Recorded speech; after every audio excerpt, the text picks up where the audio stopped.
Magandang gabi bayan at sa ulo ng mga balita. Live tayo ngayon. Isang lalaki magpapakamatay dahil sa babae at kasi daw ay iniwan siya ng kanyang kasintahan. At ngayon, live tayo. At sa'yo lang muna, RJ Margario.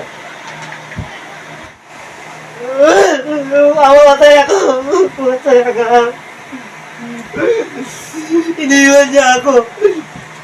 Binigay ko lahat! Puso ko! Pitoy-toy ko! Dede ko lahat ng kayamanan ko! Iniwan niya! Binigay ko sa kanya!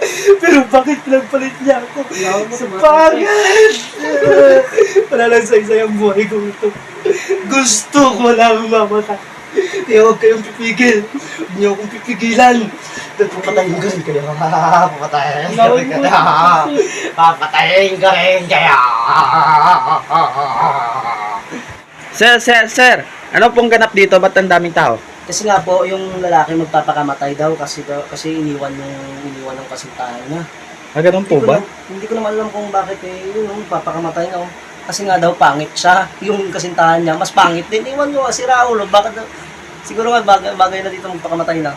Ba't ang sakit mo naman magsalita, sir? Huwag ka naman ganyan. Hindi naman sir, tingnan mo naman sir. At yun nga po, ang nangyari. Back to you, kabalong RJ. Maraming salamat kabalong Ibok. At ang masasabi ko lang po sa magjowa dyan, maghiwalay na. Kasi nga po alam nyo na yung nangyayari. Magpapakamatay yung lalaki dahil lang sa babae. Kaya nga bang may panahon pa, maghiwalay na kayo. Huwag nyo nang patagalin. Salamat at magandang gabi bayan.